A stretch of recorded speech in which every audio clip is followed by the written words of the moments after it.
સુરતના કતારગામ બાળાશ્રમ ખાતે આજે એક ભાવુક અને માનવતાભર્યો કાર્યક્રમ યોજાવાનો છે। સવારે 10:45 કલાકે કલેક્ટર અને પોલીસ કમિશનરના અધ્યક્ષસ્થાને 3 અનાથ બાળકોને દત્તક લેનાર માતા પિતાને સોંપવાની પ્રક્રિયા હાથ ધરાશે। ખાસ કરીને ડિંડોલી વિસ્તારમાંથી મળેલી દીકરી હસ્તીની એડોપ્શન પ્રક્રિયા પણ આજે પૂર્ણ થવાની છે।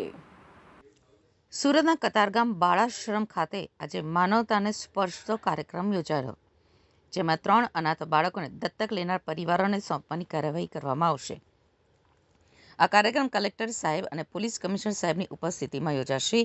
કાર્યક્રમમાં ડિંડોલી વિસ્તારમાંથી મળી આવેલી દીકરી હસ્તીની એડોપ્શન પ્રક્રિયા પણ પૂર્ણ કરવામાં આવશે। લાંબા સમયથી બાળાશ્રમમાં સંભાળ હેઠળ રહેલી હસ્તીને હવે નવું પરિવાર અને નવી ઓળખ પણ મળશે।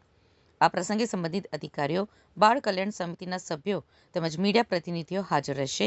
કાર્યક્રમ સવારે 10:45 કલાકે કતારગામ બાળાશ્રમ આજે સમાજ સુરક્ષા કચેરી અને બાળ સંરક્ષણ ગૃહ ખાતેથી આપણે 3 લક્ષ્મીઓને તેમના પરિવારને સોંપવામાં આવ્યા છે।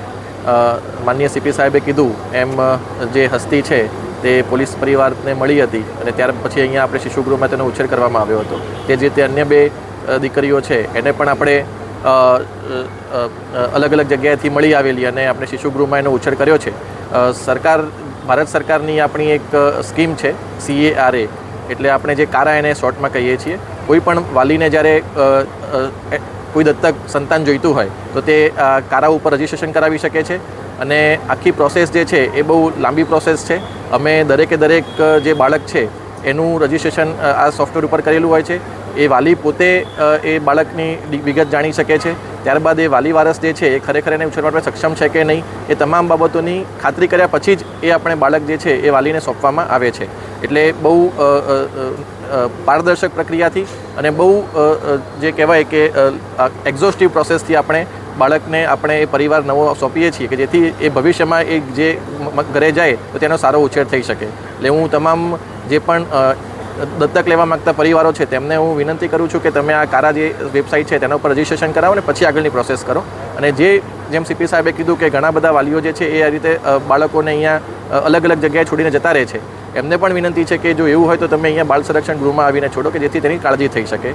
ફરીથી હું જે 3 દીકરીઓ છે એના પરિવારને ખૂબ શુભેચ્છા પાઠવું છું અને અમારી જે સમગ્ર ટીમ જેણે આ કામગીરી કરી છે, CWC પછી સમાજ સુરક્ષાની ઓફિસ, એના તમામ જે કર્મચારીઓ અને અધિકારીઓ છે અને ખાસ કરીને પોલીસ તંત્ર, તેમનો પણ સહયોગ વહીવટી તંત્રને સતત મળતો રહ્યો છે, તો તેમનો પણ હું ખૂબ આભાર માનું છું। જય હિન્દ। हाँ जी, हस्ती तो हमारे पुलिस परिवार की बेटी हो गई है और उसके हम नामकरण में और उसकी छठ हमने बहुत अच्छे से सेलिब्रेट किया था।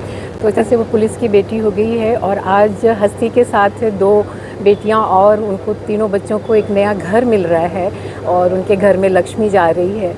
तो और बेटियां तो घर की खुशियां होती हैं और समाज की शक्ति होती है, भविष्य की आशा होती है। और आज आपके माध्यम से मैं ये ज़रूर कहना चाहती हूँ कि एडॉप्टेशन को आप दया ना समझें, कोई भी उसको दया ना समझे, क्योंकि हर बच्चे को जो जन्म लेता है ना, उसको एक परिवार, एक खुशी, एक उसका वो हक होता है, तो वो उसको मिलना ही चाहिए।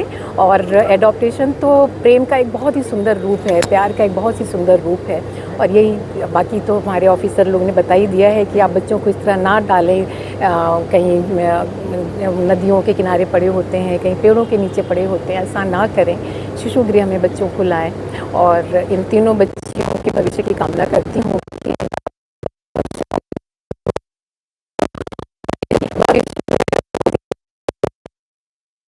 पुलिस का नाम और रोशन हो। हाँ जी, मुझे तो पता नहीं, मैं बहुत ज़्यादा भावुक हो रही हूँ, अपने आप को मैं बहुत कंट्रोल कर रही हूँ कि एक अलग सा अटैचमेंट तो हो ही गया है उनके साथ।